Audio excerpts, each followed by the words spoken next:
स्वागत है दोस्तों आप सभी का फिर से एक बार ग्लोब आउटलाइन में। तो जी हाँ, बिल्कुल फिर से एक बार यहाँ पे नॉर्थ कोरिया, साउथ कोरिया और यूएसए, ये तीनों जो देश है यहाँ पर चर्चा का विषय बन गए हैं। क्यों? क्योंकि यहाँ पर नॉर्थ कोरिया ने सीधे सीधे धमकाया यूएसए और साउथ कोरिया, क्योंकि अगर आपने हाल फिलहाल में कुछ भी करने की सोची यहाँ पर नॉर्थ कोरिया के खिलाफ में, तो आपको ये सही नहीं होगा। बहुत ही महंगा खामियाजा आपको यहाँ पर भुगतना पड़ेगा। ऐसे सीधे सीधे साफ शब्दों में नॉर्थ कोरिया ने कह दिया है यूएसए को और कहीं ना कहीं साउथ कोरिया को। तो यहाँ पर क्या था पूरा मामला, क्यों यहाँ पर नॉर्थ कोरिया और साउथ कोरिया के बीच में इतने तनाव अब तक के सबसे सर्वश्रेष्ठ स्तर पर पहुंच गए हैं, सब जानेंगे। तो चलिए शुरू करते हैं, लेकिन शुरू करने से पहले मैं आपको बता दूं कि अगर अभी तक के आपने ग्लोब आउटलाइन को सब्सक्राइब नहीं किया है तो डू सब्सक्राइब द चैनल, क्योंकि आने वाले समय में ऐसे ढेरों जियो पॉलिटिक्स से रिलेटेड वीडियो मैं आपके लिए लाता ही रहूंगा। जी बिल्कुल। तो चलिए शुरू करते हैं। तो जैसा कि आप देख सकते हैं ये न्यूज आर्टिकल में, इसमें क्या कहा गया है कि North Korea fires missiles after threatening retaliation. जी हाँ बिल्कुल, यहाँ पर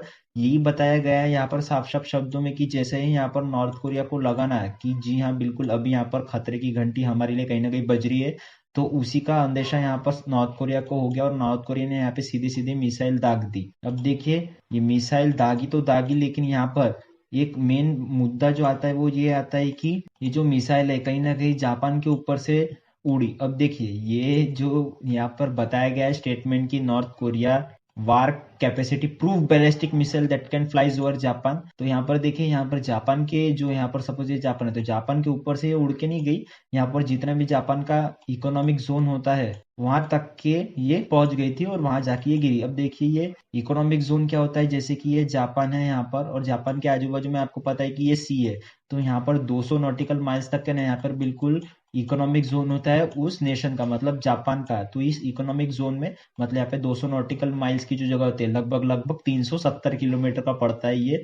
तो इस जो जगह है इन दोनों के बीच में यहाँ पर ये मिसाइल जाके गिरी। अब देखिए, ये इकोनॉमिक जोन इसलिए बनाते हैं ताकि जो भी यहाँ पर जो नेशन है उस इकोनॉमिक जोन के रहते हैं वहां पर कुछ एक्सप्लोरेशन कर पाए, मिनरल्स हो या फिर ऑयल एंड नेचुरल गैस हो जो भी सी में होता है, या फिर मछुआरे वहां पर जाके वो लोग आराम से बिना परमिशन के वहां पर फिशिंग कर सकते हैं। तो उसको कहते हैं कहीं ना कहीं इकोनॉमिक जोन।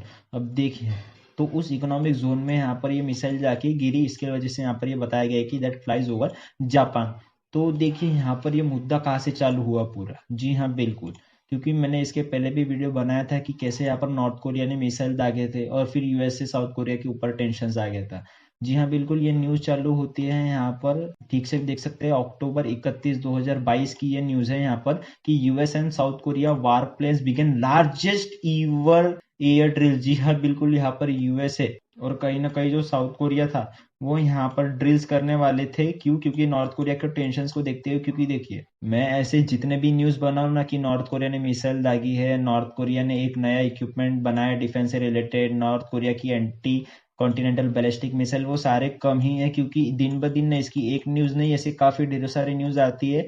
घंटों में ये हमें पता चलता है कि नॉर्थ कोरिया ने यहाँ पर एक के बाद एक मिसाइल्स दागी है। अब ये कोई दूसरा कंट्री करता ना तो चलो हम मान भी लेते, लेकिन यहाँ पर नॉर्थ कोरिया इतने फास्ट रैपिड तरीके से अपने डिफेंस से रिलेटेड न्यूज में चर्चा में रहता है कि यहाँ पर इतनी न्यूज कम होती है। लेकिन हाल ही में ये देखा गया है कि यहाँ पर जो नॉर्थ कोरिया का जो एग्रेशन है वो काफी ज्यादा खतरनाक साबित हो सकता है यूएसए और साउथ कोरिया के लिए। क्यों? क्योंकि देखिए, यहाँ पर जैसे ही पता चला ना कि यूएसए और साउथ कोरिया फिर से ड्रिल करने वाले हैं कहीं ना कहीं एक साथ में आकर, और जहां पर यूनाइटेड स्टेट ने ये तक ये कह दिया कि ये अब तक की सबसे बड़ी एयर लार्जेस्ट ड्रिल होगी, तो उसी के रिगार्डिंग यहाँ पर कान खड़े हो गए नॉर्थ कोरिया के। जी हाँ बिल्कुल। तो देखिए, उन्होंने क्या कहा कि भाई साहब, नॉर्थ कोरिया और यूएसए समझ जाइए, हम आपसे डिमांड करते हैं कि ये जो जॉइंट मिलिट्री डील आप कर रहे हो उसको कहीं ना कहीं रोक दो, नहीं तो ये आपके लिए अच्छा नहीं होगा। जी हाँ बिल्कुल, ये भी 31 अक्टूबर की न्यूज है। क्योंकि देखिए, इतना फास्ट यहाँ पर रिप्लाई दे दिया था नॉर्थ कोरिया ने, क्योंकि देखिए इसके पहले की जो ये न्यूज थी कि हम लोग मिलिट्री डील कराने वाले हैं, ये कहीं ना कहीं 31 अक्टूबर की न्यूज थी। लेकिन टाइमिंग देख सकते हैं यहाँ पर 9 बजे, सुबह 9 बजे की ये न्यूज थी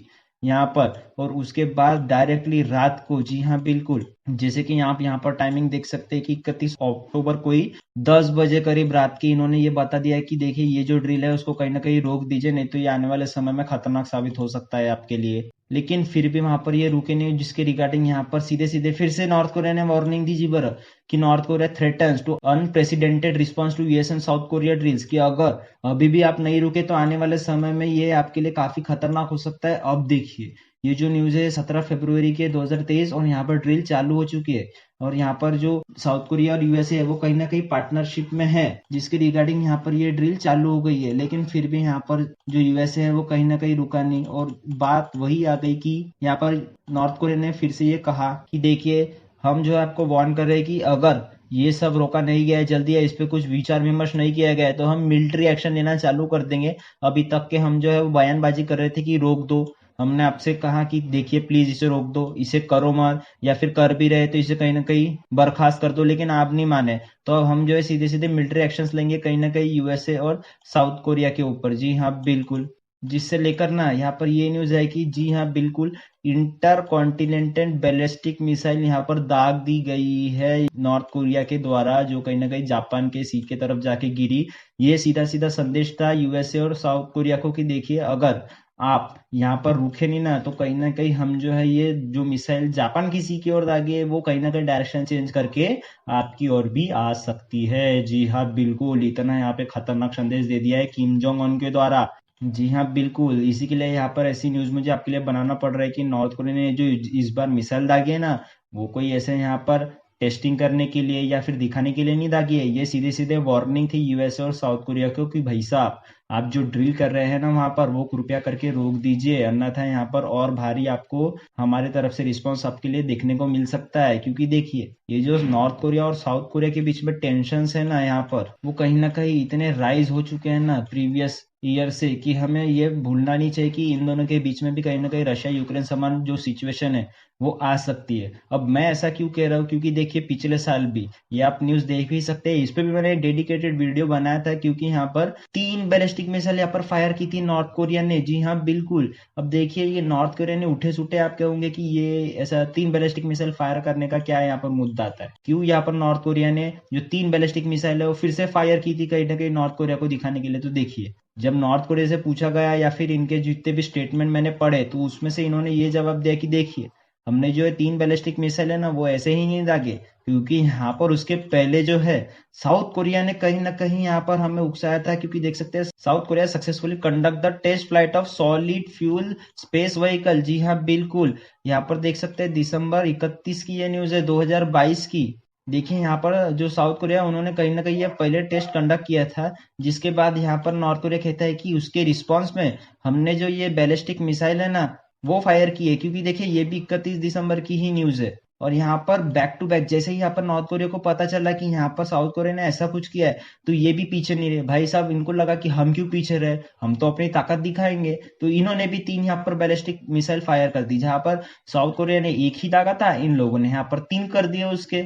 अब देखिए, मैं आपको बता दूं कि आप ये पूछेंगे कि साउथ कोरिया ने फिर ऐसा क्यों दागा, क्यों साउथ कोरिया ने ऐसे टेस्ट, जो फ्लाइट थी सॉलिड फ्यूल स्पेस व्हीकल की, उन लोगों ने ये मिसाइल यहाँ पर टेस्ट की। तो देखिए, ये टेस्ट करने का कारण क्या था, यहाँ पर साउथ कोरिया ने फिर से एक मजेदार जवाब दिया कि देखिए, हम अपनी ओर से ये कुछ नहीं कर रहे, हम तो पीसी चाहते हैं। लेकिन यहाँ पर नॉर्थ कोरिया ने इसी मिसाइल दागी थी। जी हाँ बिल्कुल, नॉर्थ कोरिया से it is tested high thrust solid fuel motor for apparent ICBM development, मतलब इंटर कॉन्टिनेंटल बैलिस्टिक मिसाइल के लिए जो भी ये जो फ्यूल लगता है ना, यहाँ पर वो लिक्विड फ्यूल की जगह ना डालते हुए यहाँ पर सॉलिड फ्यूल का टेस्ट कर रहे थे कि वो कितना अपेरेंट है। अब देखिए, यहाँ पर लिक्विड फ्यूल और सॉलिड फ्यूल की बात आ गई, तो मैं बता दूं कि यहाँ पर सॉलिड जो फ्यूल है उसके ऊपर काफी ज्यादा टेंशन दे रहे हैं। जी हाँ बिल्कुल, सॉलिड फ्यूल। अब देखिए, आप बोलोगे कि ये सॉलिड फ्यूल कैसे चलता है, क्योंकि देखिए, गाड़ी या फिर व्हीकल्स की बात ना होते, अगर यहाँ पर मिसाइलों में जो फ्यूल लगता है, तो यहाँ पर इग्निशन के लिए ये जो फ्यूल है ना वो माना जाता है कि काफी ज्यादा स्टेबल रहता है, और यहाँ पर इतने जल्दी ये लॉन्च कर देता है पिकअप से। क्योंकि देखिए, यहाँ पर वार्निंग और कोई प्रिपरेशन टाइम भी नहीं मिलता है उनके काउंटर नेशंस को कि ये मिसाइल के जो सॉलिड फ्यूल मिसाइल्स है उसके खिलाफ ये कुछ रिस्पॉन्स करवाए, और रिस्पॉन्स करने का टाइम ही नहीं मिलता, जिसकी वजह से ये पूरे जो बेसिस वगैरह या फिर दूसरे नेशन को धाराशायी कर देता है। इसलिए यहाँ पर आपको आने वाले समय में देखना, आपको न्यूज मिल ही जाएगी कि जो सॉलिड फ्यूल है या फिर हाई थ्रस्ट सॉलिड फ्यूल जो मोटर है वो आने वाले समय में और न्यूज में रहेंगी। जी हाँ बिल्कुल। तो देखिए, इसी के रिगार्डिंग ना यहाँ पर नॉर्थ कोरिया ने जब ये टेस्ट किया, इसके बेसिस पर ही यहाँ पर क्या हुआ कि साउथ कोरिया ने यहाँ पर ये वाला टेस्ट किया। अब ये वाला टेस्ट किया, अब ये नॉर्थ कोरिया को पता चल गया, तो फिर नॉर्थ कोरिया ने क्या किया, भाई साहब यहाँ पर इन्होंने भी क्या किया, 3 बैलिस्टिक मिसाइल यहाँ पे फायर कर दिए। तो देखिए ऐसे कुछ यहाँ पे सीन देखने को मिल रहा है। क्योंकि देखिए मैं आपको बता दूं कि ये जो नॉर्थ कोरिया और साउथ कोरिया है ना कहीं इसकी हिस्ट्री काफी मजेदार है। क्योंकि देख सकते हैं, मैं आपको पास्ट का जो चेहरे थोड़ा सा बता देता हूँ कि ये चालू कब से हुआ है, क्यों नॉर्थ कोरिया और साउथ कोरिया यहाँ पर इतने कट्टर दुश्मन बन गए। क्योंकि देखिए यहाँ पर 1910 में कहीं ना कहीं ये खबर आई थी कि Japan and Korea made one. जी हाँ बिल्कुल, उस समय जो जापान था वो काफी आक्रामक देश था। जी हाँ बिल्कुल, जापान ने जो है वो साउथ कोरिया पेनिनसुला को कहीं ना कहीं कब्जा लिया था। और यहाँ पर जापान और कोरिया जो है उस समय इसको एक ही मानते थे, ऐसा कोई नॉर्थ कोरिया या फिर साउथ कोरिया ऐसा तब अस्तित्व में ही नहीं था। ये 1910 की बात बता रहा हूँ मैं। जी हाँ, आपको यहाँ पर आर्टिकल देख सकते हैं आपकी, ये अगस्त 29 1910 की ये न्यूज है। जी हाँ बिल्कुल, द जापान टाइम्स का ये आर्टिकल है यहाँ पर, कि फ्रंट में ये खबर छप चुकी थी कि जापान और कोरिया को अभी एक बता दिया गया है। और यहाँ पर ये भी हेडलाइन आप देख सकते हैं कि foreign interest in Korea receive full protection.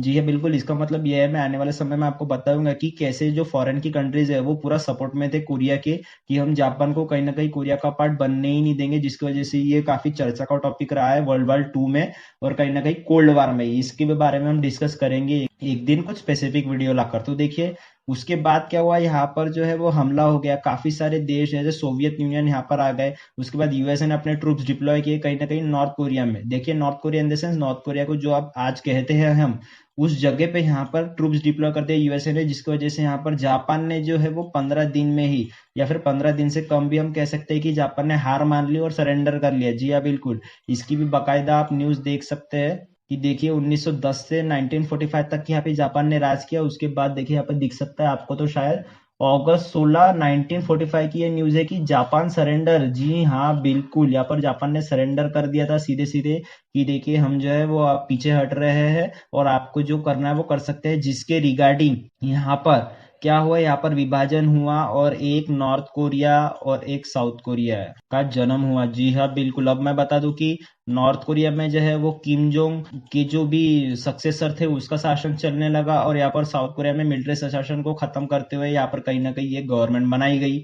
अब देखिए ये सब तो ठीक था, जिसके बदौलत यहाँ पे यूएसए ने निगोशिएट करके, ये देखिए आज का अपडेटेड मैप पे जो आपको दिखा सकता हूँ, यहाँ पर बना है ये नॉर्थ कोरिया और यहाँ पर बना है ये साउथ कोरिया। और यहाँ पर कहीं ना कहीं ये जो बाउंड्री दिख रही है, ये यहाँ पर कभी 279 किलोमीटर की यहाँ पर इतनी लंबी बाउंड्री बनी गई जो नॉर्थ कोरिया और साउथ कोरिया को डिवाइड करते हैं। जी हाँ बिल्कुल, और मैं आपको बता दूं कि साउथ कोरिया को इतना डर रहता है नॉर्थ कोरिया के कभी भी मिसाइल अटैक होने का, कि यहाँ पर जब भी उसे जापान में जाना होता है तो वो अपने फ्लाइट का रूट ही बदल देता है। जी हाँ बिल्कुल, जैसे कि यहाँ पर मैं बता दूं कि अगर यहाँ पर सपोज जापान है तो वो यहाँ से ना जाते हुए वो कहीं ना कहीं दूर से ऐसा जाएगा। क्योंकि देख सकते हैं साउथ कोरिया इसके बिहाफ में ये कहता है कि देखिए नॉर्थ कोरिया इतना एग्रेसिव है कि अगर उन्होंने कहीं ऐसी मिसाइल दाग दी तो हम अपने पैसेंजर्स को बिल्कुल धोखे में नहीं डाल सकते। हमारे पैसेंजर तो छोड़ो, कुछ जो नेशंस के पैसेंजर आते हैं जैसे यूएसए हो गया, जापान हो गया, इंडिया हो गया, ऑस्ट्रेलिया, चाइना, जितने भी यहाँ पर पैसेंजर्स होते हैं जो उस प्लेन में ट्रेवल कर रहे हैं, हम उसकी सोवरेनिटी को कहीं ना कहीं धोखे में नहीं डाल सकते। तो देखिए इतना खौफ में जीता है नॉर्थ कोरिया, हम ये कह सकते हैं।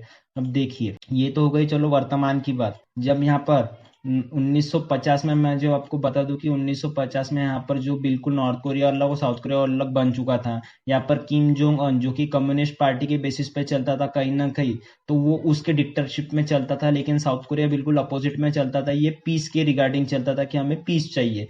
तो देखिए यहाँ पर क्या हुआ, किम शासन के अंडर नॉर्थ कोरिया ने क्या स्ट्रेटेजी बनाई कि हम देखिए हम कहीं ना कहीं क्या करेंगे, साउथ कोरिया को कैप्चर कर देंगे। जी हाँ बिल्कुल, और ऐसा हुआ भी। यहाँ पर क्या करी गई कोशिश कम्युनिस्ट नॉर्थ कोरिया के द्वारा, की देखिए यहाँ पर ये आर्टिकल देख सकते हैं कि capture of Seoul claimed by Reds. जी हाँ बिल्कुल, रेड्स है, यहाँ पर मैं रेड्स कलर की बात नहीं कर रहा हूँ। रेड्स यहाँ पर होता है कि कम्युनलिज्म या सोशलिज्म, मतलब जितने भी कम्युनिस्ट का जो नेचर है नॉर्थ कोरिया के, उसको रिगार्डिंग यहाँ पर एक शब्द गया था रेड्स। तो देखिए यहाँ पर ये खबर आई थी कि बिल्कुल हमने सेउल को कैप्चर कर लिया है, यानी सेउल इन द सेंस कि यहाँ पर साउथ कोरिया की कैपिटल। तो यहाँ पर ये क्लेम कर लिया गया था नॉर्थ कोरिया के द्वारा कि हमने साउथ कोरिया को कब्जा लिया गया है और कहीं ना कहीं अब ये जो पूरा साउथ कोरिया था वो हमारे ही अंडर आएगा। जी हाँ बिल्कुल। तो यहाँ पर देखिए, लेकिन यहाँ पर ये पूरा कैप्चर हो नहीं पाया था। यहाँ पर फिर कई फॉरेन के जो सोवियत यूनियन थे और यूएसए का यहाँ पर रोल आ गया था कि देखिए आप ऐसा नहीं कर सकते, और यूएसए के बदौलत ही यहाँ पर एक ट्रीटी साइन करी गई थी। जी हाँ बिल्कुल, कॉन्फ्लिक्ट्स हुए इन दोनों के बीच में और कहीं ना कहीं कोरियन वार जो बोलते हैं कि 1950 से कहीं ना कहीं 1953 तक के चला था। तो यहाँ पर ये 3 साल बड़े कष्टदायक रहे यहाँ पर साउथ कोरिया नॉर्थ कोरिया के लिए, क्योंकि ये 3 साल तक यहाँ पर युद्ध चला था, जिसके बाद कहीं ना कहीं निगोशिएट होकर यहाँ पर कोरियन ने एक ट्रीटी साइन करी गई थी। जी हाँ बिल्कुल, यहाँ पर देख सकते हैं कि Korean sign hostilities cease today. जी हाँ बिल्कुल, यहाँ पर एक ट्रीटी साइन करी गई थी कि देखिए कैसे यहाँ पर बिल्कुल हम पीस चाहते हैं, यहाँ पर बिल्कुल कॉन्फ्लिक्ट नहीं होगा, कोई किसी की जगह हथियाने की कोशिश नहीं करेगा, कोई यहाँ पर न्यूक्लियर वार नहीं करेगा, ऐसे काफी सारे पॉइंट्स थे यहाँ पर। जी हाँ बिल्कुल, ये कटिंग देख सकते हैं यहाँ पर। अब ये कौन सी डेट है यहाँ पे, जुलाई 27 1953 की ये यहाँ पर न्यूज है, क्योंकि देखिए 3 साल बिल्कुल हो चुके थे यहाँ पे कोरियन वार को हुए, और यहाँ पे ये कोरियन वार कहीं ना कहीं खत्म करना चाहते थे, दोनों अपने नेशंस आगे बढ़ना चाहते थे, जिसके रिगार्डिंग यहाँ पर ये 1953 को टीटी साइन हुई। लेकिन हम आज भी देख सकते हैं कि कैसे ऐसी न्यूज आती है हमारे पास कि कोरिया ने मतलब नॉर्थ कोरिया ने यहाँ पर मिसाइल फायर कर लिए, और यहाँ पर कहीं ना कहीं नॉर्थ कोरिया और साउथ कोरिया के बीच में टेंशन हाई हो गए। क्यों? क्योंकि देखिए इन द पास्ट भी काफी सारे पॉलिटिशियन ने ऐसे काफी सारे कोशिश की थी, जैसे उनमें से काफी फेमस थी कि सनशाइन पॉलिसी, जिसमें ये बताया गया थी कि ये सनशाइन पॉलिसी जो है वो कहीं ना कहीं साउथ कोरिया द्वारा लाई गई थी नॉर्थ कोरिया के ऊपर, की देखिए हम दोनों जो ये नेशंस है वो कहीं ना कहीं सनशाइन पॉलिसी कर लेते हैं। अब ये सनशाइन पॉलिसी में क्या था, तो देखिए यहाँ पर बताया गया था कि कोई यहाँ पर एक दूसरे को प्रवोक नहीं करेगा कि देखिए ये हमारा इलाका है या फिर ये इधर का हमारा इलाका है, कोई एक दूसरे को प्रवोक नहीं करेगा। जो साउथ है वो कोई भी जो नॉर्थ की जगह है वो हथियाने का बिल्कुल कोशिश नहीं करेगा, और साउथ जो है वो एक्टिवली चाहता है कि हम दोनों एक कॉर्पोरेशन करें। क्यों? कहाँ पर? किस चीज के लिए? तो शांति बनाए रखने के लिए। तो यहाँ पर ये 3 पॉइंट के ऊपर मेजर डिस्कशन हुआ था यहाँ पर सनशाइन ट्रीटी में। तो यहाँ पर देखिए 2 गवर्नमेंट, जी हाँ बिल्कुल सिर्फ 2 गवर्नमेंट जैसे ही यहाँ पर आई ना, तब तक ये सनशाइन पॉलिसी ठीक थी। कहीं ना कहीं तीसरी गवर्नमेंट जब आई तो ये पॉलिसी बिल्कुल बर्खास्त करी गई थी। तो ऐसे काफी सारे ना यहाँ पर काफी सारे जो मैं कह सकता हूँ कि पीस ट्रीटी हो गई या फिर पीस पॉलिसी हो गई, इन दोनों के बीच में आ चुकी है। लेकिन आज तक, जी हाँ बिल्कुल मैं बता दूं कि आज तक यहाँ पर बिल्कुल भी पीस नहीं आ चुके हैं यहाँ पर, जिसकी वजह से यहाँ पर यूएसए भी आ चुका है बीच में। क्योंकि देखिए नॉर्थ कोरिया अपने आप को काफी ज्यादा डेवलप कर लिया है डिफेंस सेक्टर में, लेकिन साउथ कोरिया की बात करें तो वो अभी कहीं ना कहीं पीछे है। जी हाँ बिल्कुल, जिसकी वजह से यहाँ पे यूएसए का इंटरफेरेंस काफी आ गया है, जो नॉर्थ कोरिया को कहीं ना कहीं अच्छा नहीं लग रहा है, और वहां पर फिर युद्ध होने की घोषणा हो सकती है। तो दोस्तों देखिए इस तरीके की जो सिचुएशन है नॉर्थ कोरिया और साउथ कोरिया के बीच में, वो कहीं ना कहीं पूरे वर्ल्ड के लिए अच्छी नहीं है, क्योंकि आने वाले समय में हम नहीं चाहते कि रशिया यूक्रेन के समान और एक युद्ध हो। और जैसे यहाँ पर चाइना का एग्रेशन है, जैसे यहाँ पर वो फिलीपीन, जापान और छोटी छोटी जो देश है उनको यहाँ पर पूरा कब्जाने की कोशिश कर रहा है, तो यहाँ पर वर्ल्ड को वार की नहीं पीस की गरज है। जी हाँ बिल्कुल, तो आने वाले समय में यहाँ पे देखना होता है। जैसे मैंने बताया था कि अगर नॉर्थ कोरिया यहाँ पर कुछ भी और करता है तो मैं इस पे अपडेटेड वीडियो बना दूंगा, तो ये था उसके ऊपर अपडेटेड वीडियो। अब यहाँ पर यूएसए और साउथ कोरिया क्या करते हैं नॉर्थ कोरिया के ऊपर, या नॉर्थ कोरिया और कुछ अग्रेशन दिखाता है साउथ कोरिया यूएसए के ऊपर, क्या कुछ होता है जियोपॉलिटिक्स में, मेरे को इस पे भी मैं एक जरूर से वीडियो बना ही लूंगा। And as you all know कि life is a long lesson in humility. मिलते हैं अगले वीडियो में, so be safe and be strong.